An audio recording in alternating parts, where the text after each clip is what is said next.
Welcome to the Why Not podcast, where I talk with leaders in business and education about innovation and change. You're about to hear an incredible conversation that I had with my friend Andrew.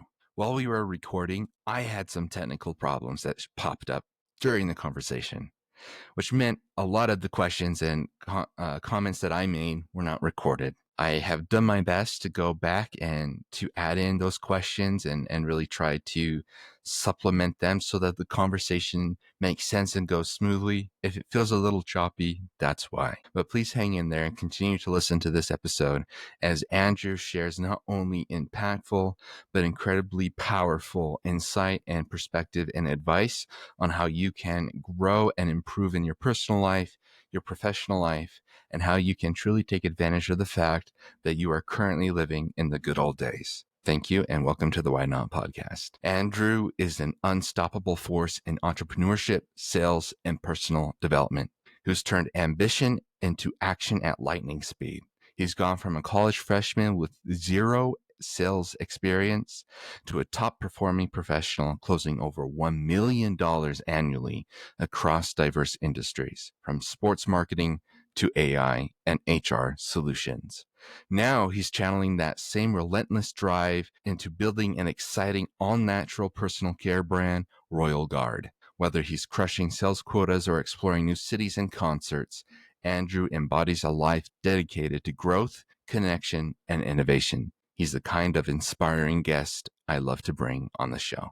The chaser that takes the talent over the top into success is hunger. Hunger can come from a lot of places. Understanding where hunger comes from can illuminate the difference between success and fulfillment. The rewards and recognition that stem from being great at something will make you passionate about whatever that something is. And that is a quote from Scott Galloway from The Algebra of Happiness. And I'm excited to have you on the podcast, Andrew. Thank you so much for being willing to join me and to do this. You're a busy guy, so I really appreciate you making the time. The busyness is self-inflicted, so it's an honor to be here. Well, I feel you there. I definitely say that I'd rather be busy than bored. Yep. And then I realize that then people start to add projects on my plate, and then I start to keep looking for more and more to do, and then that eventually backfires a little bit. It's an endless loop, man. It never ends. You got to learn. Saying no has been one of the biggest blessings I think I've picked up in my life as of recently, or even talents, I guess you could say. But yeah, I love that. That's definitely something I need to work on. We'll have to dive into that. I have a question for you as we start today, and maybe it'll help explain what you said just there on being busy and on making sure you're saying no when necessary. But I just want to dive into your story. I want to dive into your life and your career, and really your career's taken a lot of different directions. And I love that. Like looking on your LinkedIn, I mean, we've been connected for a long time, and I've always been very inspired by either what you're sharing or just following your story. And I'd love for you to tell me what I need to know about Andrew to understand how you make your decisions. that's a great question. I think I honestly sum up all of my life decisions to a book. I think it's so cheesy, and I feel like it's like beating a dead horse. And it's like, oh, this one book inspired me. No, like literally, this book like changed my life. I read the book How to Measure Your Life by Clayton M. Christensen, and that really changed my perspective. At that time, I was a college kid doing door-to-door sales, just trying to make a ton of money because I thought that's how I would be happy, right? By making a ton of money. But I read the book and realized that I don't really care about the money, because what I care about is what it provides me, which is the ability to have freedom of my time to make and create experiences for myself and with those that I love. And so I was like, how could I create a life that would then, allow me to have really cool, awesome experiences? And I was always a believer that you live your life in chapters and eras. And I was like, I don't want to be a door-to-door guy. Like right now, like I want to do something else, something a little bit more memorable, more fun, something where I'm going to learn a lot more than just making money. And so I literally remember I finished the book And then that was my last day on the doors. And I told myself I was never going to knock a door again until I said I was never going to knock a door again and that I needed to start my career. But yeah, I remember I left that day in solar and came back and sent a cold message to one of the executives at the Utah Jazz when they were number 1 in the NBA. I was able to get an internship there, turn that into a full-time gig within a month. And like, obviously my career trajectory changed entirely from making that decision. But that book, it's so inspiring. I recommend everyone to read it because it does put into perspective, like, what are you actually doing with your life? And the story is the author, he was a professor for freshmen at Harvard who were getting their MBAs that had all these life ambitions, like, oh, I want to start this to do this. And he kept asking, like, why? What is it that you really care about? And he shares his experience saying, he would go to the 5, 10, 15-year reunions and there'd be this huge peak where all his, buddies from school were making a ton of money, super successful businesses, and then everything would tank. Like they would lose their wives and their families and be really depressed. And it's because they were chasing like this money thing and then they put everything else at the expense of it. So I was like, I can't live that life. I felt like I was on that path already. And so I needed to stop and slow down. And that book was very foundational. And for me to, change my perspective. I love it. That's very insightful. It's interesting you mentioned that because I have also seen some friends of mine where they work really, really hard to take care of their family or to live the dream, and they get really busy and then they get burnt out, Mm-hmm. and then their life starts to fall apart, and because they make sacrifices, and sacrifices are necessary, but sometimes they sacrifice what they actually want, so they're to do what they need to do and what they feel like they need to do to get what they already have, which is what they want. So Yeah. I appreciate you bringing that up. And I think that's such a beautiful place to start this conversation, especially like the reason I wanted to lead with that quote is it talks about hunger. And you, in my mind, are the embodiment of hunger and like that ambition and that passion. And I'm sure it doesn't always feel that way for you, but observing, that's definitely what it comes across as. Yeah. Thanks. I appreciate that. Absolutely. So I got to ask a follow-up question to that then. So you talk about the book, How to Measure Your Life. So tell me, how does Andrew measure his life? Yeah, I try and summarize it as best as I can in like a few words or a few sentences. If I had to do a single word, it would be experiences, right? Hmm. But the way that I measure my life, I guess you could say in its entirety, is the experiences that I create for myself and for those around me. So that way, I can enjoy and have a more fulfilling, happy life, right? And so the experiences that I'll have with different friends or colleagues in different parts of the country, of the world, in different states and cities, with my family, with my friends, in different roles at different organizations. Relationships are really all that matter, but what is it that you're trying to gain from these relationships? And for me, it's experience. I love, I'm horrible at remembering like anything, everything. I don't even remember what I had for lunch yesterday. But when I do reconnect with a lot of people that I've met in years past, like they'll remind me of the memories we've had and I start to remember them. And like that's really what life is about, is enjoying the moment of those experiences, reminiscing on, what you've done and then being excited for what's to come. And so for me, experiences have been really, really important. And I've tend to make all of my life decisions based on what's going to be a better experience for me and for the future.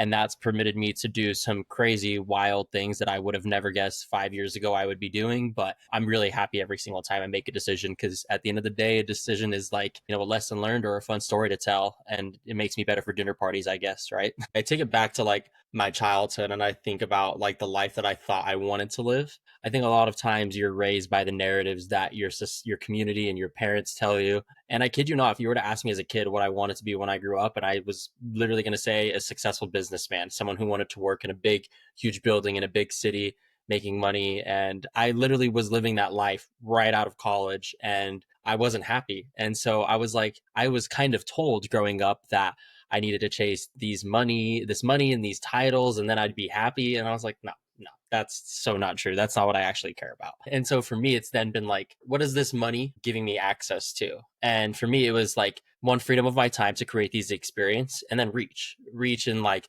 the types of people I was meeting in different places. I wanted to put a big emphasis on seeing different places and doing different things with different types of people of different thoughts and backgrounds. I grew up in a suburb in Salt Lake City that was lacking pretty heavily in diversity, but went to a high school that was extremely diverse. And I loved learning about different people's backgrounds and cultures. And moving to New York just made sense for me because it was a place where I could have a wide breadth of all of that.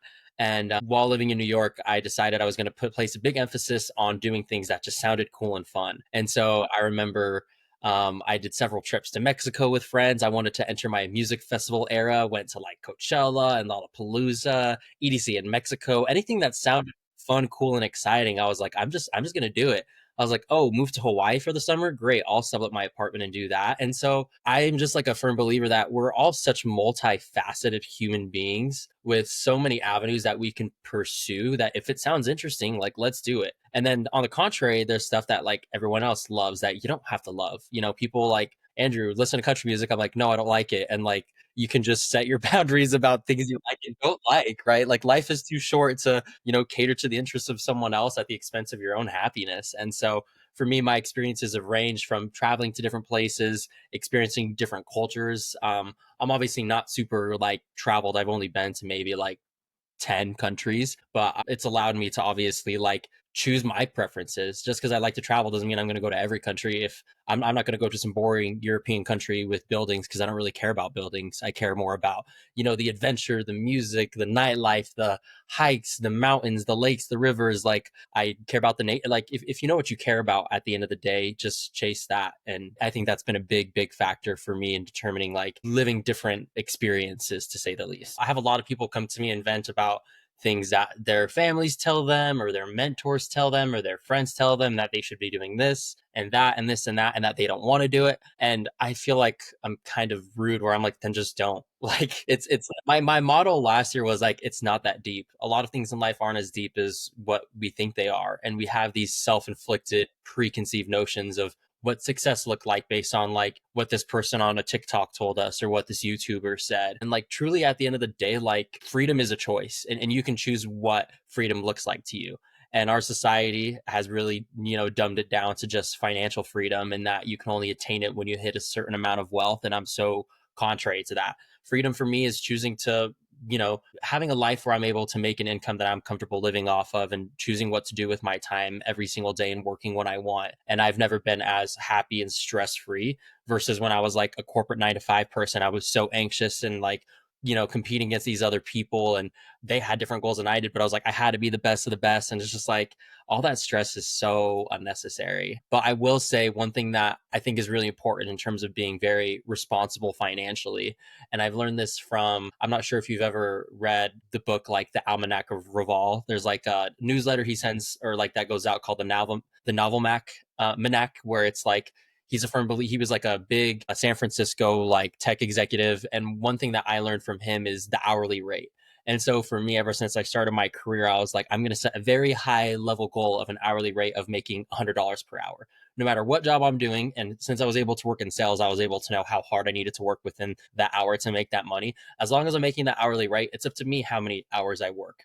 And so I started off my career working 12 hours a day, making $100 an hour. And I was like, this is too much. Then I went to a 9 to 5 and worked maybe 6 to 8. And I was like, this is still too much. And now I try and work like max 5 hours a day, if not less, and keeping that hourly rate. But I think you just have to like set some boundaries for yourself in order to kind of, once again, chase that freedom, because the freedom is a choice. And I think a lot of people put themselves in like this mental prison that they can't attain freedom or have their version of freedom until they make someone else happy. And I totally get that there's societal standards and norms we need to meet in order to be accepted, not only with society, like with society, but with our friends, with our family, with our communities. But I've been very like big middle finger to what anyone else thinks and just doing what I want to do. Because once again, like it's not that deep. Obviously, it was a big motto of mine last year. My motto right now, and I think you'll love this, and I hear this quite a bit from a lot of people, is the good old days are happening. You want to reminisce on the good old days, just live them now, right? And so I try to live every day right now, so that way when I'm old and can't walk or whatever, I can say I definitely lived up the good old days and I could still make them, the good old days now, right? So hopefully that helps a little bit. Your career has obviously focused very heavily on sales, which can be an emotionally taxing profession. How do you approach motivation and what determines your drive? No, I think this is like the biggest thing that salespeople struggle with, and it's why a lot of people don't last in sales. The only reason why I didn't last in sales was because I was tired of making good commission for someone else to live on the profits, and I wanted to keep commission and profits all for myself, or have my own profits and have other people make commission for me, right? Entrepreneurship. But when it came to working in a sales career, the biggest thing that salespeople struggle with is taking things personal. In life, I take nothing personal, especially beginning with my sales career. And I'm very grateful that my first sales job was door to door sales. It was commission only. I was selling pest control, a product I didn't believe in and still don't believe in. I would knock on people's doors. It was during COVID summer, so everyone was home. They were all seeing their bugs. I'd say, hey, your neighbors are seeing bugs. You're seeing bugs, right? They're like, yeah. They're like, I'm like, do you want pest control? They were like, sure. And they would ask me, oh, would you buy this? And I said, probably not. I would just do it myself. And they would still buy for me. Like, isn't that crazy? Isn't that nuts that people would, and that just shows once again that like people buy based on like obviously if they like someone, if they have a need for it. But then beyond that, the people who slammed the door in my face were rude to me. I was like, they're not saying no to me. They're saying no to the product and service that I'm selling. Even if they are attacking me, like it's really just because I'm bothering them and they're projecting their own life problems on me because I'm someone who's selling them. I'm someone that's easy for them to get mad at rather than them processing their emotions and treating a human like a human being. You know what I mean? So I don't know. I've had some times in my life in my sales career where I've been a very high pressured salesperson. Obviously, it's because I had the wrong intentions of trying to close a deal and make money rather than letting it happen. But I will say the biggest thing when it came to motivation was just like helping people. And then the way I was able to quote unquote survive in sales, working in so many different industries over years, was just by taking nothing personal, right? I think that's like the biggest thing that I had to keep in mind. And then what other people always ask me is like, why'd you jump from like, consumer services to sports to tech to HR to like AI? Like, why so many different things? And I was like, in my mind, I had this challenge with myself. It's like, if I could sell something I don't believe in, how would it be if I could sell something I do believe in? And if I could sell something I believe in this industry, why not this industry? And really, sales is all transferable across all different industries. And it's all kind of the same. Obviously, you have to learn different niches and, types of products and benefits and competitors and, consumer profiles, but the psychology is transferable. It's super straightforward and it's so easy. And so honestly, most of my sales career was pretty boring. Like I wasn't really challenged because the only thing I would be challenged by is I had to put in more hours to close more deals, maybe do some sketchy selling tactics to get higher close values, but I wouldn't let my morals and ethics conflict with that.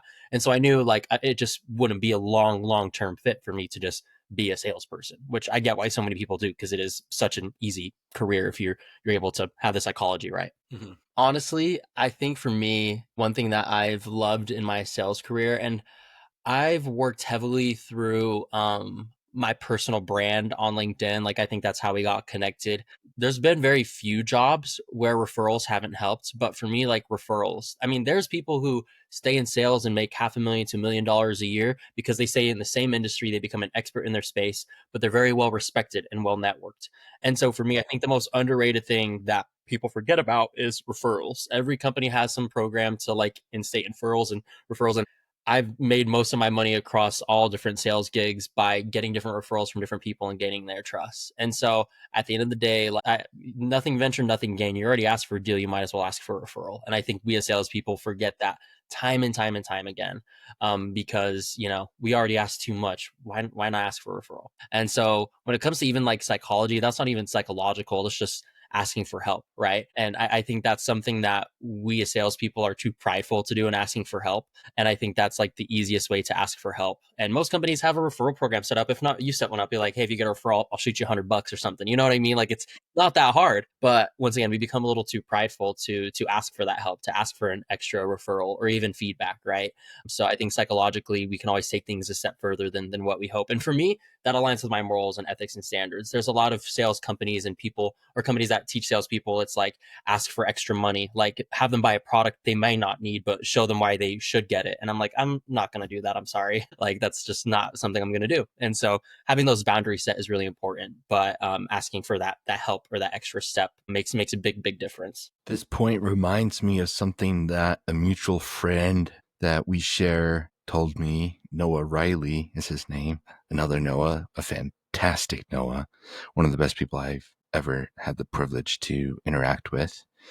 And he said to me a while ago that if you don't know and understand your priorities, other people will tell them to you. Tell me a little bit more about how you stay true to your values. And you mentioned your ethical standards. And as you have gone throughout your career, how do you stay true to those standards that you set for yourself? I love Noah.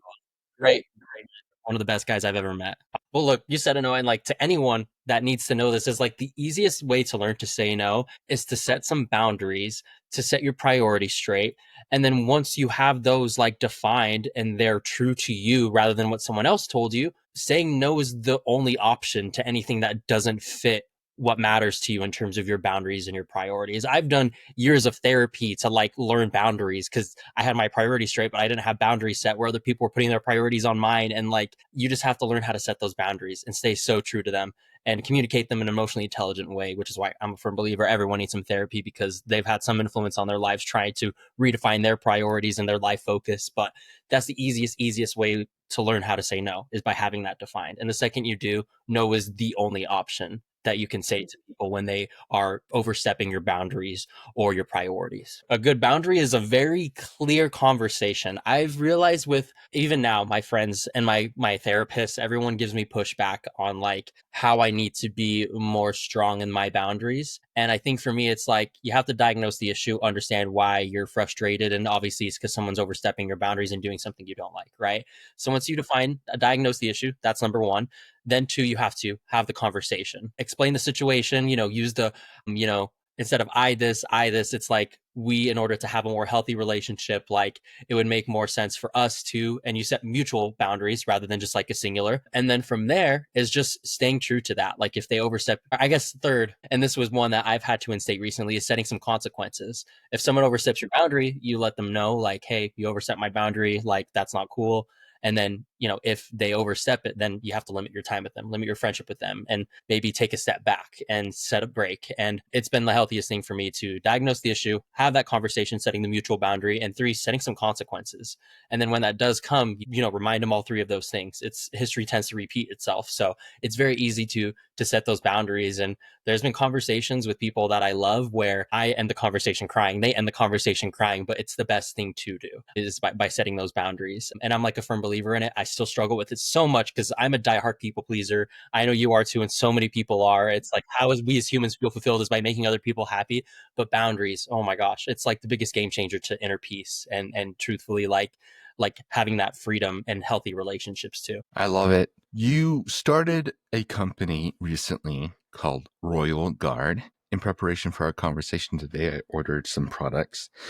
Here we have the sleep and collagen cream. It's very nice. I love the packaging, love the design, love the logo. And I love the fact that you add directions on how to use it right there on the label itself. And I mean, I've never used a cream like this in my life. And so ordering it, it was very new to me, and I appreciated having that there. Tell me a little bit more about your business and why you chose to go into the personal body care industry and your endeavors as an entrepreneur there. Yeah, I started an e-commerce brand called Royal Guard, and essentially my motivation in starting it was that men's personal care products suck. Like they're not natural, they're not marketed well towards us, and they don't smell good. They're fake. And so I found a big gap, and I was really frustrated. It started off with me with deodorants, right? Where there's, some competitors in the space. There's the Natives and the Salt and Stones, where it's gender neutral, but no guy really buys it unless their wife buys it for them or they're very, very, very like health conscious.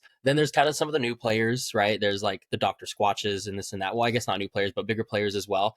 And I hated that their marketing was so sexualized, right? Where it's like a girl who looks pretty and then like buy it because of this. Like, no, I just want men to feel confident and to use natural products because truthfully, like the toxins within all the other stuff is really, really bad for you. As I've learned to set boundaries and just define my version of freedom, my holistic health has become very important to me for my dieting, my fitness, and then obviously personal care.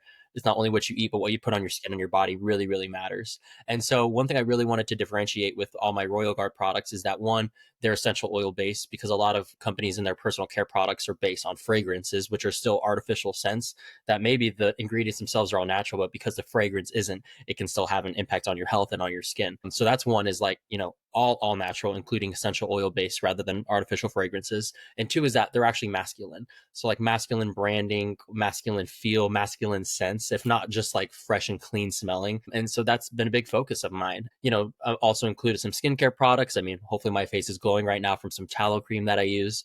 But yeah, yeah, it's glowing, right? And so I'm very big on like a man's only going to feel as confident as their routine. And most men don't even have like a routine unless their wife tells it to them. And my confidence level have shot through the roof as I've taken care more of my body, my skin, not only by using real products, but by using like more improved products, being all natural and masculine smelling. And so, yeah, that was kind of the big inspiration. It's Obviously, nothing that's like, it's a very saturated space, which I don't care about because I still love what I'm doing and I know it's going to work. But the whole inspiration behind Royal Guard was just the fact that like men's personal care products suck. They're either too sexualized, they treat us like idiots, or they're just not actually masculine. They are like so gender neutral or so feminine, and like there needs to be a space for us as well. So I want every guy to feel like a king. We're all royalty out here, right?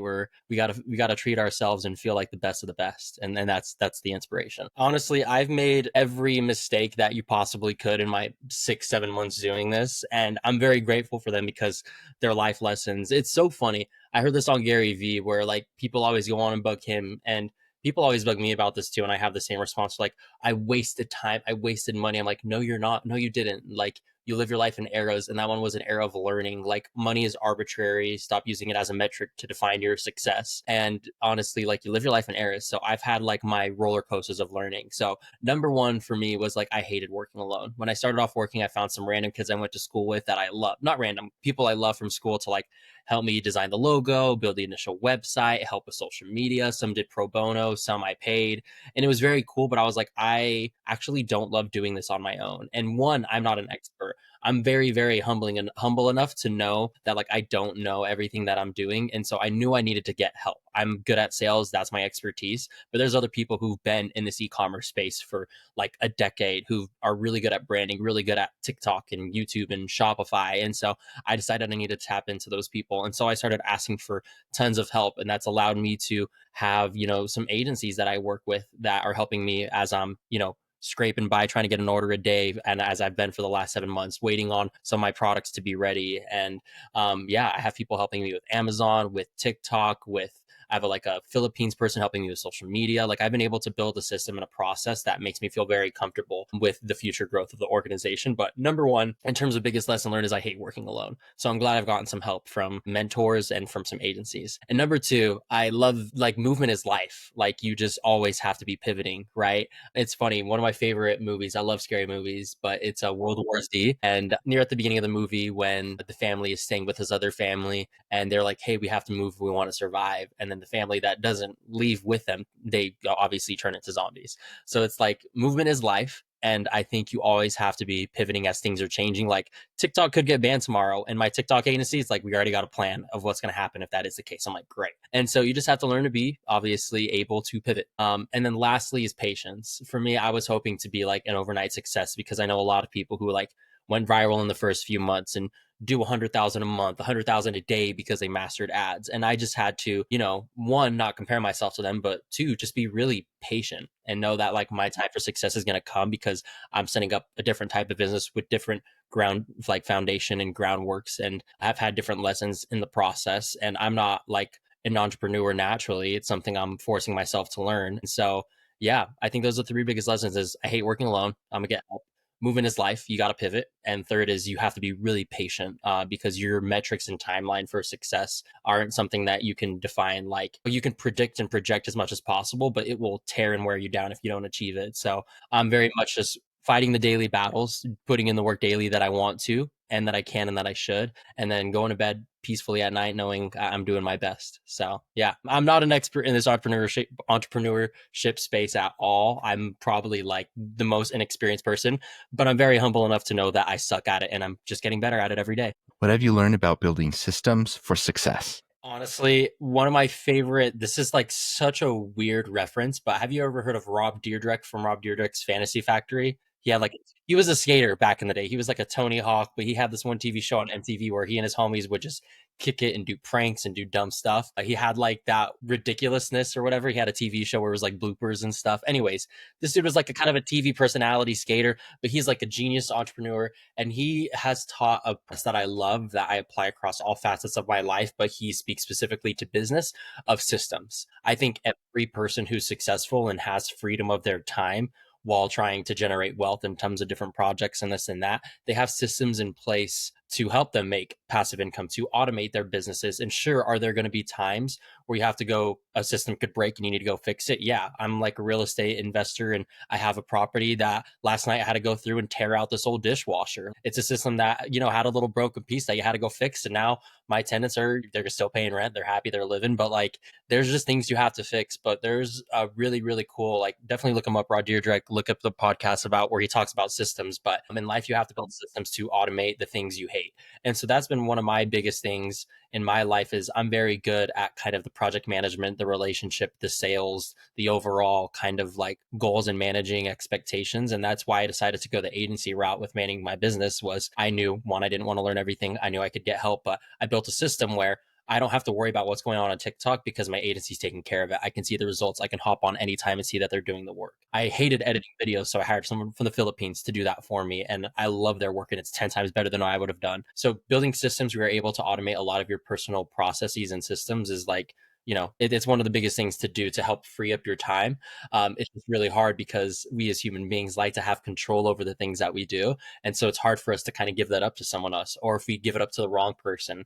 And so a lot of measurements that I use when I'm like trying to build a system and get help from someone is keeping really in like mind two things. One, how are they adding value to my life already, right? And so a lot of people that I love pitching is they'll give free value from the get-go. Like my TikTok agency, they built my TikTok shop for free. And then I was like, you guys are great, I'm going to hire you, right? Versus other people who don't give free value.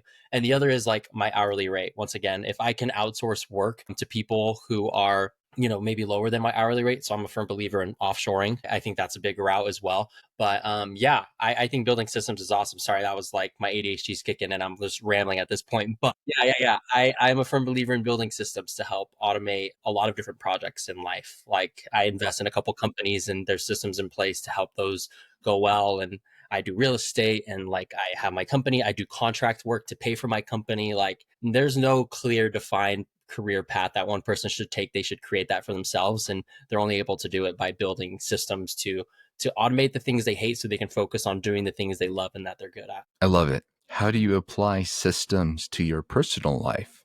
One of my mentors, we coined this phrase PKS, poor kid syndrome, where obviously being poor is relative to where you live in your community. But I grew up in Holiday, Utah, where there is a lot of very wealthy families who've been here for generations and are big family names with the conglomerate or enterprise corporates and politics and whatever they've built. And yeah, my parents are immigrants, so we're like kind of the no-name people here. And so I grew up relatively poor comparative to the people that I was in the community with, which is sad because obviously like I had a normal life and a normal childhood. But when I started to compare myself to these kids, I was like, okay, all right, there's something missing here. They have access to things I don't. And when you realize that as a kid, it kind of like shocks you. So I've always been a little bit, I think that's why I chased finances or money and titles pretty quickly early on in my career, is because I wanted to kind of attain that, because that's what success looked like when I was a kid. That's what I saw. For me, I think when it comes to finances in my personal life, because once again, outside of career, how I'm applying systems is maximizing my spend on things that I love and spending nothing on things that I hate. And so for me, it's like, hated paying rent. And so for me, a few months ago decided I'm not going to pay rent. I'm either going to go live out of the condo that I own or, bum at my parents' house, couch surf with different friends, whatever it might be. Like I just hate paying rent. The concept of that is something I've always hated. So that's why I bought real estate early on, so I wouldn't have to pay rent.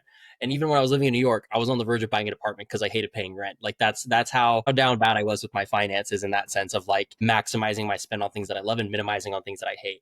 And so maximizing on things that I love, for me, it's travel. Like I always try and like finesse ways to use miles or get deals or get vouchers or whatever. But the majority of my spend every month goes to flights. You know what I mean? So, and if I were to even dumb this down to like another level with food, like I never really like seafood. So if people invite me to go get sushi, I say no every time because I'm minimizing my spend on things that I don't like, which is, sushi. But if someone wants to go to a burger joint, I'm there in a heartbeat. I'll drop whatever it takes if it's the best burger in town. So like that's been like a big, big applicable aspect of my life when it comes to living an authentic, happy way, is maximizing my spend on things that I love and absolutely minimizing in every way, shape, or form on things that I hate, because you tend to like get mad at yourself if you're spending money on something you don't enjoy, right? And so you just have to set those boundaries and set systems in place to, once again, maybe automate some of the spend on things that you love, and just make some personal decisions about how to not spend money on things you hate. You mentioned that your parents are immigrants. My dad is an immigrant, and being a second generation, I feel like I sometimes have like a chip on my shoulder. I'd love to know from your perspective how that has influenced you, your mentality, and your career. Yeah, the chip on your shoulder is a blessing and a motivate. Like it's a blessing and it's also a burden. And at times it serves its purposes. I think a lot of it is self inflicted. I've had a chip on my shoulder my whole life. I feel like I had to accomplish things to make others happy and to make a name for myself. As of like last summer, I decided I'm creating my own path and my own success story, so I don't care as much about what people think. But that does stay as like a motivating factor for me. And I heard this one thing the other day about how generations of families work, where there's one generation that's really poor and they work very hard so that way their kids can have a better life. Those kids have access to then some maybe generational wealth and some success and some work ethic from their previous parents. But then those kids, the third generation, is a little bit more spoiled and doesn't have to work as hard because they have access to wealth from a couple generations back. And then it can repeat itself, where then like they do a really bad job and so then it has to repeat itself. And I'm kind of at this point where it's like my grandparents worked hard and then my parents were able to like come here and I'm that generation now. Well, actually not even that. Maybe I'm somewhere in the middle, right? But I definitely see like a constant pattern with people I knew, people I grew up with, where it's like I'm very proud of like my family name and like my family, my parents work very hard. And so I think being a second generation person is proving not just other people wrong or your parents, but more than anything to yourself, that you can define what success looks like to you on your terms rather than like because of the pressure of who you are and where you grew up, you have to like prove people wrong. No, like I'm a firm believer that like you still have to define that for yourself. But the biggest thing it taught me being kind of like second, generation of immigrants is that there is no mold out there that you need to fit. And I think I spent so much of my life never being Hispanic enough for the Hispanic kids and being too Hispanic for the non-Hispanic kids and just never really having a place where I felt like I really fit in. I realized that I never needed to fit in anywhere. I just needed to be myself and the right people would come towards me. So you don't have to change who you are to fit the mold of other people. You just have to do you and be you, and the right people will come to you and gravitate towards that. And so I think that's like a thing that every, first or second generation like immigrant to this country needs to know, is that like live your full authentic true self. Obviously be like a good person, right? But if you're just living your true authentic life and self, your people are going to come. You don't have to like succumb to fit the mold of the group that is around you, or those that your parents tell you to fit in, or the ones that are in your community just because they're there. Like in I've just been a firm believer of, creating your own personality and identity, and then you'll live your life more happy being authentic and true to yourself than fitting the mold with someone else. And there are times where it does get lonely because you're like outgrowing people from your past and you're trying to find new people that you can collaborate with. And I'm in that space right now, having left corporate America and being in entrepreneurship. And I'm a single dude in my mid 20s, and traveling is just, it's very weird, but you can define that path for your success. And yeah. The last thing I will say on that note is there's this one author I really like. His name's Paul Mildred, and he talks about what's called the pathless path. And I think I'm on that right now, where I'm not on a traditional path, dabbling in entrepreneurship and like trying to launch a business. I'm a single person in my mid 20s, trying not to live in one place, but explore life in the world, but also stay close to family. And so I try and give myself a pat on the back that it's okay to be on kind of this pathless path. You have a direction of where you're going, knowing the work you're putting in every day, but maybe your 5-year plan doesn't exist right now because you don't even know what life is going to be like in a year from now. You can set some goals, right? But you can't get too deep into in the details. It's not that deep, man. It's not that deep. 5-year plans, throw those in the trash. That is not, even with like AI and everything. 5-year plans are dumb. They're not going to be a thing. Things are going to be so different in 1 year, 2 year, 3 years. So you just got to pivot, define your molds for your. Don't fit into a mold. Just be yourself, and things will come the way they're supposed to. You've worked for the Utah Jazz and you've worked for LinkedIn. One is a local company, one is a national company, both pretty big. I'd love to hear what you learned from those experiences and what you found helpful working for these businesses. Yeah, Utah. I mean, there's a lot of you're from Utah, I guess, or you're from Utah, right? Yeah. I'm from Utah, you're from Utah. This place is quite the interesting bubble. You know what I mean? Like there's a lot of cultural and social and political and religious implications of being here. But if there's one thing that has been like ride or die for the state of Utah forever, it's the Utah Jazz. And so when I worked for the Utah Jazz, that was like the dream job in Utah. They were number one in the NBA. Everyone was obsessed because we had like all-star players, like, great record. And if there's one thing that the whole state could rally around, it was that team. And so I think a local scale type of organization like the Jazz, or, and, once again, in different communities or states, local companies that are grown and bred, or sports teams as well, is that it's very community oriented. And so I love the Utah network I was able to gain from working for the Utah Jazz. I felt the same way when I went to Utah State as well, is that like all roads lead back to home, and the Utah community is very tight knit. And I don't know if I've once again, I don't feel like I fit in a lot of rooms that I go into. Utah was one where I feel like I've never really fit in any way, shape, or form. And I think regardless of whether or not I felt I fit in, the community was still so strong and accepting and loving as best they could, despite maybe some ignorances that I see being very apparent and consistent. But the local scale organizations are always very, very community based and oriented. So it's going to be extremely important to hold a good reputation and to be a good person, and to know your people and be kind to those around you. Everyone knows everyone when it comes to local community oriented people like that. You're a second, third, or degree connection away from someone else. So when the circles are small, it's pretty easy to accidentally pee in the pool if you're not like careful. So that's one thing that it has its pros and its cons working for an organization like the Utah Jazz. And I loved the experience. But for me, I knew my time in Utah, like, had to come to an end. Like, I had born and raised in Salt Lake City. I love city life. I needed something bigger and better. When I then moved to LinkedIn, like, my goodness, corporate organizations are so crazy. Like, there's a huge global focus. You're pleasing the shareholders. I know there's tons of memes out there right now where it's like you're working for shareholders. Like, honestly, like, the corporate ladder is real. The need to like kiss some metaphorical corporate ass to climb the ladder is real, in terms of you need to talk to these persons and have these meetings in order to like qualify for this and that. And not that it's a bad thing. I loved the networking and I thought it was great. I love stroking other people's egos. Like, it makes you feel good. It makes them feel good. But I think apart from like performance, corporate politics are equally, if not more important to success when it comes to large corporate organizations. And so it's very important to keep that in mind. Right. Once again, maybe a more local organization that's community based like the Jazz, you're very focused on obviously your reputation from within the community itself. Whereas once again, at a larger company like LinkedIn, sure, performance as well matters, but so does the corporate politics and the intricacies of that within the organization itself. And so what both have taught me is, like, obviously they're very niche in their aspects, but with any corporate career, like, the social demographics are going to be very important for you to succeed in any role. And I'm like a very emotionally intelligent person, can read a room, and I definitely have felt that time and time again across these different jobs that were very different in terms of their focus. But if you can master the social demographics of your organization you work for, whether it be on a local community level, global level, and whatever internal policies, social intricacies there are, if you can master them, then you're going to be a safe bet. And even then, stuff is out of your control. If the shareholders decide to lay off your org, or they need to get rid of their most expensive person, like, there's so much out of your control. But you can succeed and live a happy corporate life if you're able to master the social intricacies of a job and of a specific organization. I think authenticity evolves over time. Your personal brand evolves over time. It's just a matter of storytelling. Storytelling is the most important thing that you can do, because people can look at your LinkedIn profile, they can see you, they can hear rumors about you, but until they meet you and you're able to explain your story and who you are, you're just another name. You're not really a person. Your story is the best way to humanize yourself. I'm obviously not the best example because I'm very consistent. I mean, inconsistent in terms of working at tons of different jobs, doing tons of different things, but people want to follow people, right?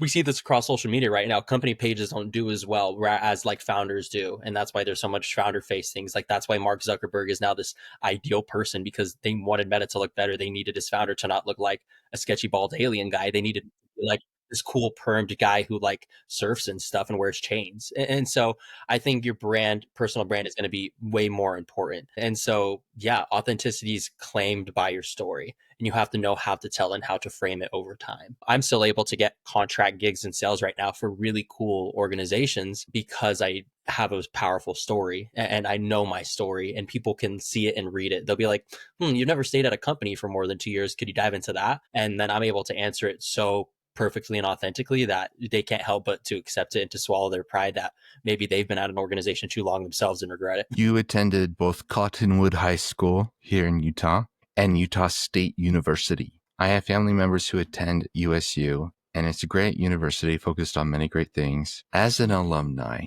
of both Conwood High and Utah State University, what is one message that you want to share to students? What is your advice for them? Yeah. Yeah. The timing on this is crazy. I'm actually two of my best buddies from high school. They teach at Cottonwood and they're coaches for the soccer team at Cottonwood. And they have a home game today. And I'm going to go support.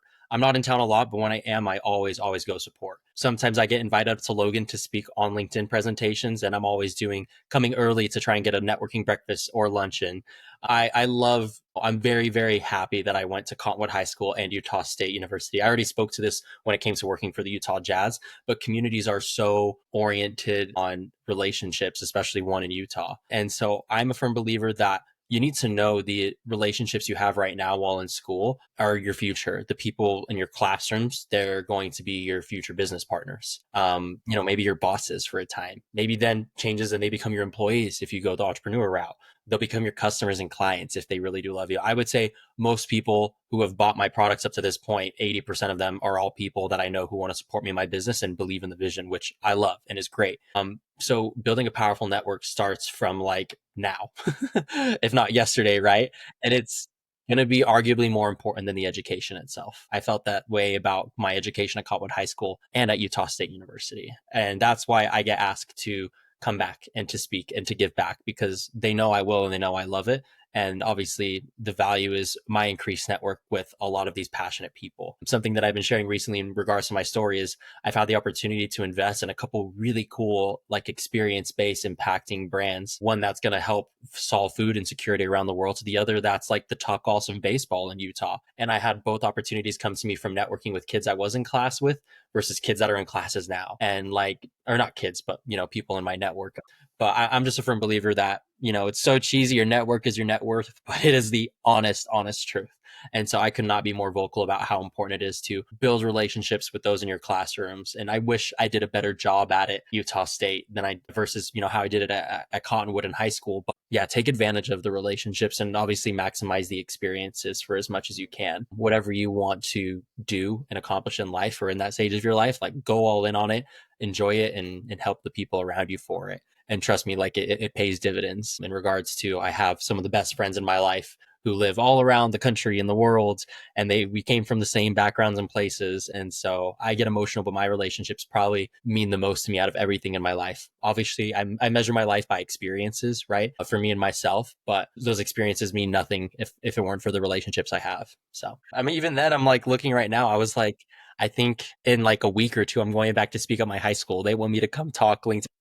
I'm like, that's the other thing too. I'm like, give back the way you wish you had access to resources. Like, I wish someone came to me in high school and spoke to me about the importance of my network. I wish someone gave me the lecture that I give. And so honestly, in a different life, if I was like you, married with kids in one area, I would be gung ho on becoming like a professor. There's nothing more fulfilling. But once again, you live your life in stages and eras. And so this is mine. Maybe mine will come down the road for that. But yeah, yeah. Oh, man, I'm a very emotional person, and most people, everyone who knows me knows I'm just like this borderline, not borderline, but undiagnosed ADHD and like golden retriever energy person who just loves to yap and build relationships and laugh and work hard, play hard.